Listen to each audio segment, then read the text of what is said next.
Fly me to the moon and let me play among the stars. It's an absolute pleasure to welcome our distinguished guests to the show tonight with a musical journey that's diverse and captivating as her performances. We are honored to have Billboard charting international recording artist Dr. Chelsea Green grace our stage.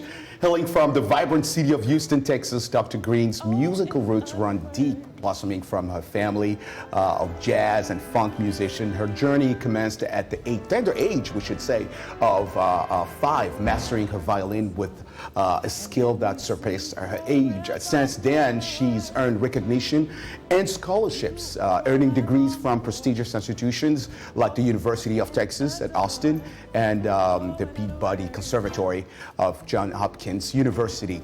Please join me tonight welcoming the extraordinary, as I like to call myself, Dr. Chelsea Green, a trailblazer, educator, and also a visionary whose artistry knows no bounds, I should say. Dr. Green. Oh my goodness. What an honor. Roger, what a beautiful intro. I'm honored. Thank you. I don't think I did justice. I think Are you I did kidding? justice That there. was beautiful. Can I get a copy of that? Oh my God. I was writing this whole night. I was like, oh my God, I hope I can introduce Dr. Green. Oh my goodness. I'm humbled. Thank you so much. Really for honored. It's a having pleasure me. for us to have you here at Thank Voice of you. America for the very first time, right? Because Very first time. Yes, I've never been on this program. It's a beautiful studio.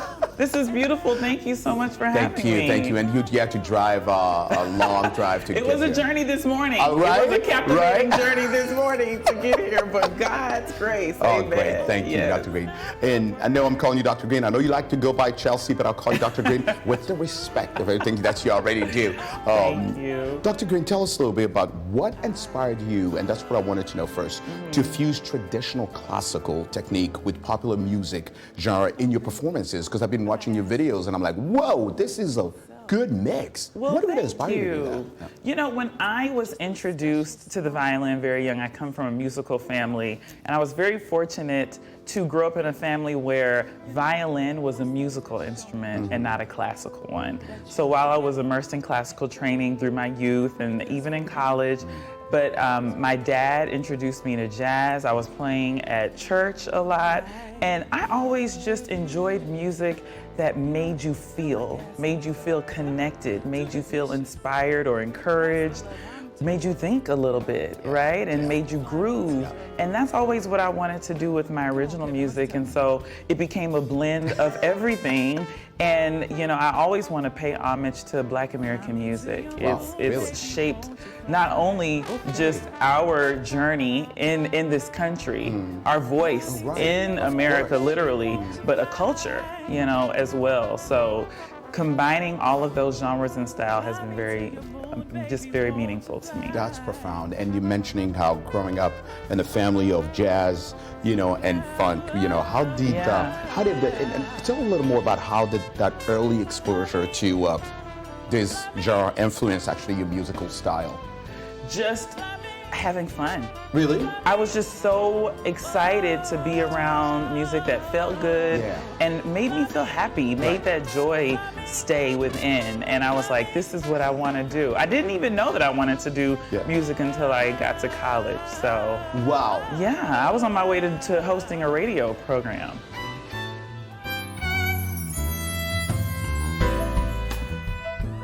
Yes, I actually went to, That's I did. a great story. I did an internship in high school for a very long time at a radio station, a local radio station in Houston, and I maintained that internship every summer coming home from college. And I was on my way to, like, I was producing the morning show and everything. I was like, this is gonna be it. And one of my mentors at the station said, I don't want you to give up on your music. And the journey shifted. Bingo. Well, I'll tell you what, we're still hiring here at VOA. Okay, that's a good note. Thank you for that. Thank you. Now, can you Dr. Green, share some, or maybe one memorable experience from your performance career that actually has a significant impact on you? And I know you've been performing in so many places and all over the world, but which one you're like, this My one? goodness, Yeah. that's a hard question because I'm just so grateful that God has aligned so many incredible opportunities. I will say that I think one of the most profound moments when I knew that this wasn't about me was when we were traveling overseas. We had been awarded a tour with the State Department, and we were touring through the Middle East in the first part of the tour, and we were going into some very traditional spaces.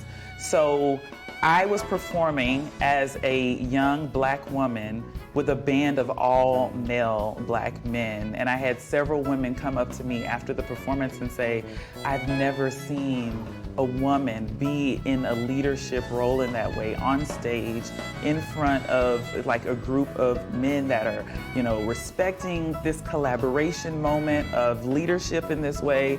And they were like, you know, I really feel empowered to steer my own leadership in a different way. And to me, that just was super powerful. Yeah, that was an example. That's like you being a role model for some people who were watching you at that moment. It's just, and it just really spoke to things that we take for granted, you know, and just not. We don't realize, We just don't even realize.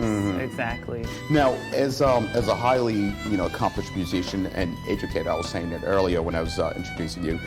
What advice, Dr. Green, would you give to aspiring violinists? Because I know so many of them listen to my shows and watch, and they love to learn how to play violin. Yes. And what advice would you give them looking to explore like diverse style of, you know, of music?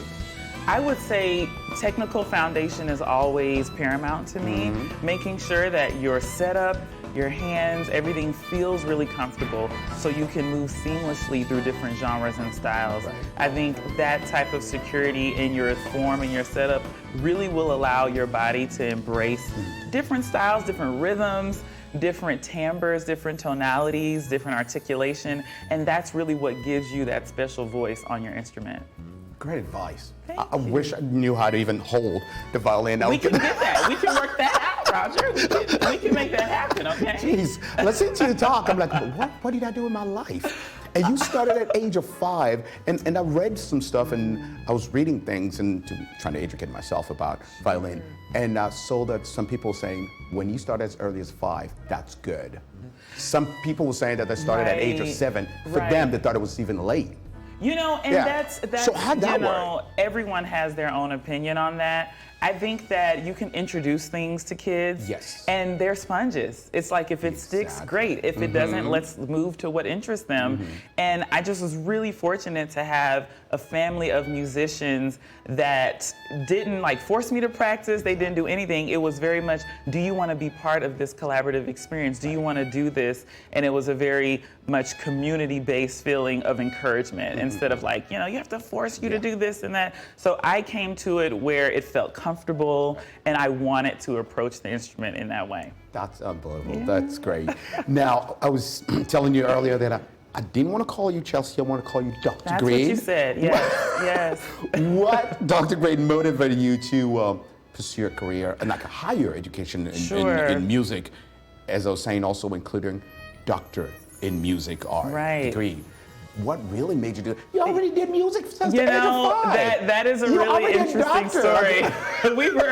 That's such an interesting question too, because we were in the middle of Eastern Europe, and a woman asked me the exact same question. She was like, why did you stay in school for so long? And I really have to credit a couple of things, because when I finished my master's, I was like, this is it. We're gonna go tour and we're gonna just do full-time music and we're gonna be immersed in it completely.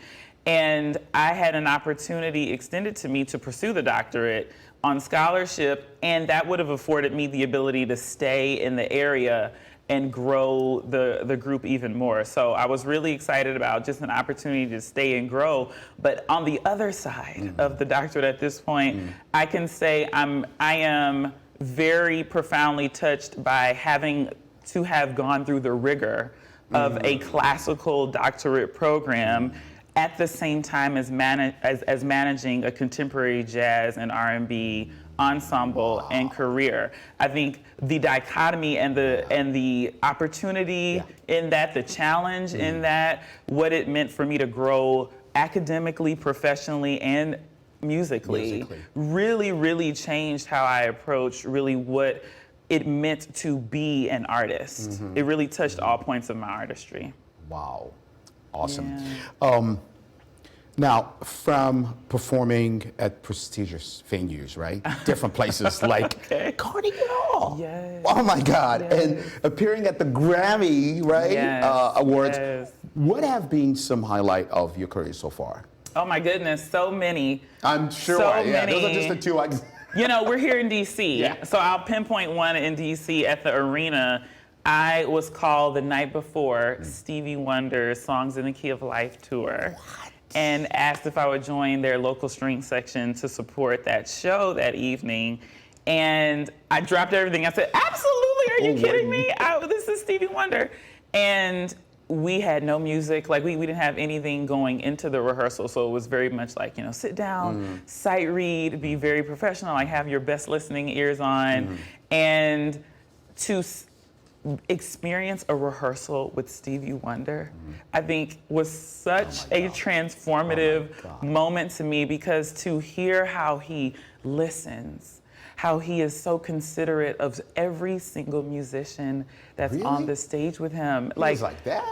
When I say we were rehearsing and he would stop and he'd be like, let me hear just the second stand of the second violin section. Like, he was very meticulous. Yeah, very nuanced listener, and just how rhythm was felt. Oh, it changed my life. So I would say that was certainly a highlight. That's amazing. Yes. Oh, God, that's definitely. Now, you are a professor, an associate professor at Berkeley, right? Yes, at Berkeley College of Music. Yeah. How do you balance hearing everything that you do, your role of? You're an educator, you're a performer. I'm just saying, Dr. Green, how do you balance that? How do you do this? Oh my goodness. Or should I say, what do you do to yourself? I don't know that I have balance. I just have to be very transparent there. I don't think there's balance.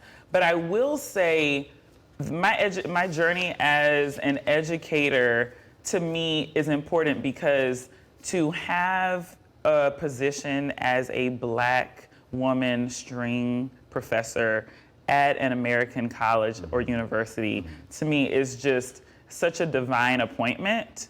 And I wasn't fortunate enough to go to institutions that had faculty in the string department that were reflective of me and my culture.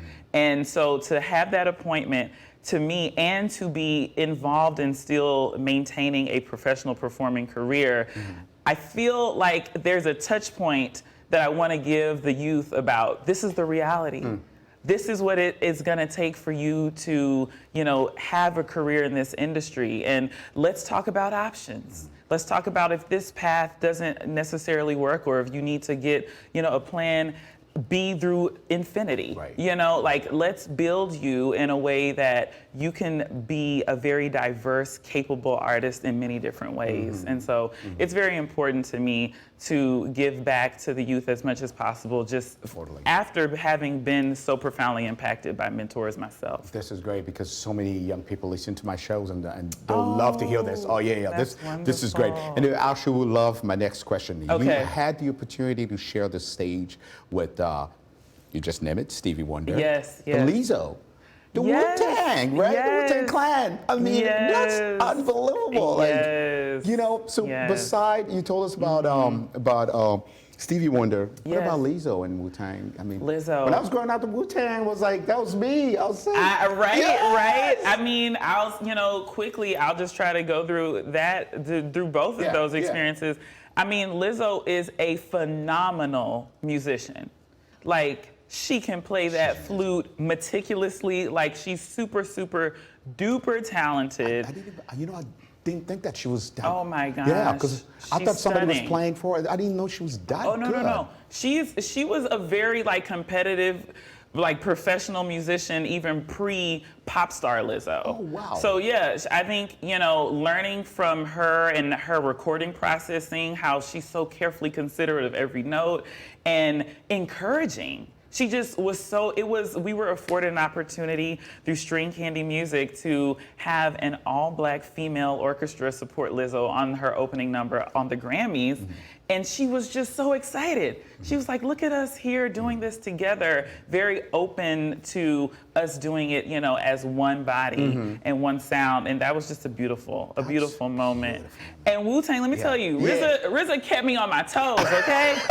When I say improvisation on 10, on the middle of Tiny Desk, I'm like, okay, yes. What? It was just, that was such a game changer for me. And they're just, you know, they're legends. Yeah, of course they're legends. So everyone knows these classic tunes. And I'm like, here I am playing Creed. Like, what is going on? It was. And you just had to do it, right? I just had to do it on demand. Yeah, it was a blessing for sure. That's amazing. That's just great. Now, let's quickly talk about the Re-Envisioned, which is is described as genre bend. That's your EP, right? Could you tell us more about the creative process? That's what I want to know about the creative process behind the actual projects. Okay. Yeah. Thank you for mentioning that. Re-Envisioned is our most recent EP. I released it in the pandemic. Probably should have not, but I was really excited about it because we've been sitting on some new music, and I was like, let's just get it out. And I think as an artist, that speaks to the creation process. It's like, you know, we have these ideas and you're living in a moment, you're living in a season, and you want to tell a story about that season. And a lot of my supporters ask, you know, Chelsea, some of your music doesn't have lyrics. And I always say, just because it's without lyrics doesn't mean it's without story. Exactly. Right? So, true musician right there. Well, you know, so we write stories through this music, and for me, it's always a blend of many different styles coming together for one song that's meaningful in a hopefully storytelling type of way. Wow, this is great. Now, as someone who's dedicated to you mentioned it, youth, and I can feel like it's part of you. Just to hear you talking, Dr. Green, I feel, and I'm kind of like you too, because I'm a teacher myself, and I've been a teacher for 25 years. Oh my goodness, congratulations. So, thank you. So I'm feeling you, I'm kind of like you at the same time. Now, how, music workshop, let's talk about music workshop and outreach programs. What impact do you hope to make, you know, from what you've done so far and what you continue doing? What impact do you hope to continue educating, you know, helping those youth? That is, I get goosebumps thinking about that question, because my goal is that everyone knows they're an artist, musician or not. Everyone in this world is an artist.